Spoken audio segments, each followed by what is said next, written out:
ঝড়ের মতন আপডেট জিদ্দার। Hey guys, welcome to my channel. আমি মহারাজার। এখন আমরা কথা বলবো হচ্ছে বুমেরাঙের রুকমিনিদির নিউ লুক অলরেডি রিভিলড। ন্যাড়া মাথায় থাকতে চলেছে রুকমিনিদির একটা লুক বুমেরাঙে। এক্সক্লুসিভলি তোমাদেরকে জানাবো, it is a official update. Hey guys, welcome to my channel. আমি মহারাজা। ভেরি গুড মর্নিং বন্ধুরা। জিদ্দার এবার ধামাকা শুরু। বন্ধুরা, আর একটা জিনিস তোমাদেরকে বলি যে দেবদা তাহলে খুব ভুল কথা বলেনি। আমরা এই প্রতিবেদনটা পড়বো, তারপরে দেবদার কথাটাও বলবো যে কেন দেবদা এই কথাটা আমি তোমাদেরকে বললাম। তো বন্ধুরা, এই প্রতিবেদনে লেখা রয়েছে আগামী ছবিতে চমক দেওয়ার মতো লুক রুক্মিণী মৈত্রর আনন্দ প্লাস মুখোমুখি অভিনেত্রীর। বন্ধুরা, আনন্দ প্লাসে আজকে এই খবরটা বেরিয়েছে, তোমরা দেখতেই পাচ্ছ, আমি পাশে তোমাদেরকে দেখাচ্ছি। তো এই খবরটা নিয়ে কি লেখা হয়েছে, যখন পরিচালক সৌভিক কুণ্ডু তার কাছে প্রস্তাবটা প্রথম নিয়ে আসেন, তার রুক্মিণী মৈত্রর কাছে চমকের মতো ছিল। বুমেরাং ছবিতে তার ন্যাড়া মাথার লুক থাকবে মূল ধারার বাণিজ্যিক ছবির নায়িকা সুন্দর খোলা চুলের বদলে ন্যাড়া। ধাক্কা তো বটেই, কিন্তু নায়িকা রাজি হয়ে যান। এই লুকের ব্যাপারে আমি কিছু জানতাম না, আগে চিত্রনাট্যেও ছিল না। একদিন শ্যুটের মধ্যে সৌভিক বিষয়টা বলল। আমার প্রথমে প্রতিক্রিয়া ছিল, একটা মেনস্ট্রিম ছবির নায়িকাকে তোমরা ন্যাড়া দেখাবে, এটা আদৌ থাকবে তো ছবিতে? আমি সব সময় আউট অফ দ্য বক্স কিছু করতে ভালোবাসি, তাই তখন রাজি হয়ে যাই। বদলে তারপর হচ্ছে রুক্মিণী। বুমেরাং তার প্রথম দ্বৈত চরিত্র, একটি সাধারণ মেয়ে, আরেকটি রোবট। সরি, মোবাইলে একটু অসুবিধা হওয়ার জন্য পেপারটাই নিয়ে চলে এসেছি পুরো। তো চলো আমরা পড়ি আবার পুরো বিষয়টা কি লেখা হয়েছে এখানে। তো বন্ধুরা, এখানে লেখা হয়েছে যে রুক্মিণীদি বলেন যে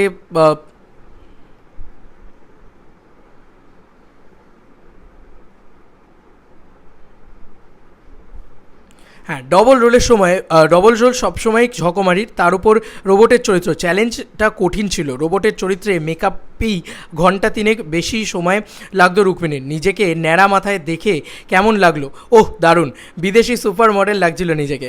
কতগুলো যে ছবি তুলিয়েছি সেদিন। অভিনেত্রীর গলায় উত্তেজনা স্পষ্ট। বাংলার এই ধারার সাইফাই ছবি আগে হয়নি।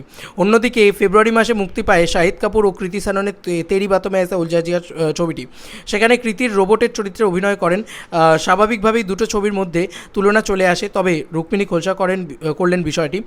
বুমেরাং মুক্তি পাওয়ার কথা ছিল গত জানুয়ারি মাসে। বন্ধুরা, দেখেছো কি অবস্থা? গত জানুয়ারি মাসে মুক্তি পাওয়ার কথা ছিল, এবং গ্রাফিক্সের কাজ শেষ না হওয়ায় ডেট পিছোতে হয়। সম্ভবত হিন্দি ছবিটি আর আমাদের ছবিটির শুটিং একই সময় হয়েছে। কাহিনী এক হওয়ার প্রশ্নই নেই, কারণ আমাদের গল্প একটা বাংলার নাটক থেকে অনুপ্রাণিত, স্পষ্ট করলেন অভিনেত্রী ফাল্গুনী চট্টোপাধ্যায় পরিচালিত পুনরায় রুবি রায় নাটকটি দেখেছিলেন সৌভিক। সেখান থেকেই এই ছবির ভাবনা। ওই নাটকে দ্বৈত চরিত্রে অভিনয় করেছিলেন নাট্যশিল্পী মোনালিসা। তাঁর কাছেই ওয়ার্কশপ করেন রুক্মিণী। কবির পাসওয়ার্ড সুইজারল্যান্ড। রুক্মিণী তার চরিত্র নিয়ে পরীক্ষা নিরীক্ষা করেছেন। আগামী দিনে নটি বিনোদিনী টেক্কা রয়েছে তার হাতে, কিন্তু অভিনেত্রীর ছবির সংখ্যা কম। এটা কি সচেতন সিদ্ধান্ত? আমি কে সবসময় গুরুত্ব দিয়েছি কোয়ান্টিটির চেয়ে। এটা আমার ছোটোবেলার শিক্ষা। তিনি দেবের প্রযোজনা ছাড়া অন্যান্য কাজ করেন না, এমনটাও বলা হয়। রুক্মিণীর কথায় আমি জিদ্দার প্রোডাকশনে অন্তত 7টা ছবিকে না বলেছি, কখনো কন্টেন্টের জন্য, কখনো ডেটের সমস্যায়। তারপরেও একজন সুপারস্টার আমাকে ছবির প্রস্তাব দিয়েছেন, এটা আমার কাছে বড় পাওনা। জিদ্দা মানুষটাই এরকম। বাংলার মেনস্ট্রিম বাণিজ্যিক ছবির অবস্থা ভালো নয়। এই পরিস্থিতিতে কি নিরাপত্তাহীনতায় ভোগেন অভিনেত্রী? না, যে বিষয়টা নিয়ে কাজ করছি তাতে যদি বিশ্বাস থাকে, তাহলে নিরাপত্তাহীনতায় ভোগার কোনো জায়গা নেই। একটা বিবর্তনের মধ্য দিয়ে যাচ্ছি আমরা, তাই এই ওঠাপড়া মেনে নিতে হবে। তবে মেনস্ট্রিম ফরম্যাট আবার ফিরে আসছে। দর্শক নাচ গান অ্যাকশনের সঙ্গে জোরালো একটা গল্প চাইছেন। যেমন তেমন গল্প চালিয়ে দিলে হবে না। সারা বিশ্বের কন্টেন্ট এখন হাতের মুঠোয় সকলের, মন্তব্য অভিনেত্রীর। জিতের ছবিতে নায়িকাদের তেমন গুরুত্ব থাকে না। ইন্ডাস্ট্রির নিন্দুকেরা বলে নিজেদের নিয়ে অভিনেতা যতটা ভাবেন, ছবির বাকি চরিত্র নিয়ে ততটা চিন্তিত নন। বুমেরাঙে দ্বৈত চরিত্রে থাকা রুক্মিণী কি বলছেন এ নিয়ে? অন্যদের বিষয়ে আমার বলা উচিত নয়, আমি শুধু নিজের কাজটা নিয়ে বলতে পারি। কোনো ছবি ভালো হলে তাতে সকলের লাভ। তাতে কারো 5 মিনিটের দৃশ্য থাক বা গোটা সময় জুড়ে। আমি স্ক্রিন টাইম নিয়ে ভাবি না, তবে ছবির ডাবিং করার সময় আমার বেশ পজিটিভ ফিলিং হচ্ছিল। আপনারা যা করবেন সেটাই আপনার কাছে ফেরত আসবে। বুমেরাঙের মানে এটাই। রুক্মিণী বিশ্বাস করেন কর্মফলে, বললেন ছবি হোক বা বাস্তব জীবন, কর্মা এড়ানো যায় না। এটা খুব সুন্দর একটা লাইন, খুব সুন্দর একটা বক্তব্য। এবং আমি বলছি এই লুকটা আজ অবধি ইন্ডিয়ান সিনেমার কোনো কমার্শিয়াল হিরোইন মানে পোর্ট্রেয়াল দিয়েছে। It is a huge look ভাই। রুক্মিণীদি করতে রাজি হয়েছে, জিদ্দা বানিয়েছেন, জিদ্দা এটাকে রাজি করিয়েছেন, এটা করতে রাজি হয়ে গেছেন। সত্যি জিদ্দা, বিগ স্যালুট টু ইউ।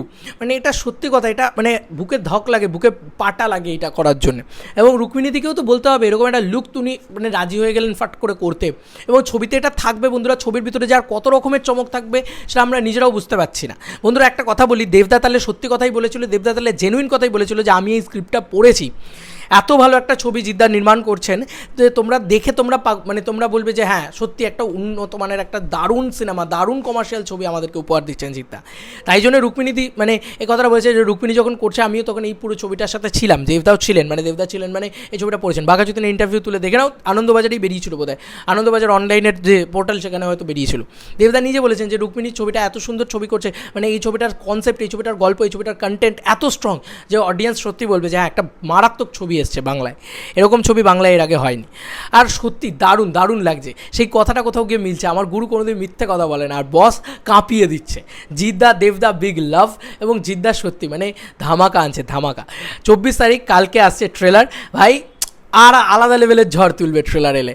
এবং রুক্মিণীদিকে ঘ্যামা লাগছে, কি লুক বানিয়েছে ভাই, আলাদা লেভেলের। আমি সত্যি বলছি আমার লাইফে আমি কোনো হিরোইনকে এরকম লুকে দেখিনি ভাই। আমার বাংলা হিরোইনকে এরকম লুকে দেখতে পাচ্ছি। বাংলা ছবির উন্নতিটা কোথায় উঠছে গিয়ে তোমরাই নিজেরা কল্পনা করে দেখো। তো এই ছিল এখনকার মতো ভিডিও। তোমাদের কার কি মতামত এটা ভিডিওটাকে নিয়ে জানিও কমেন্ট সেকশনে। চলো বন্ধুরা, নতুন কোনো ভিডিওতে দেখা হবে, বাই।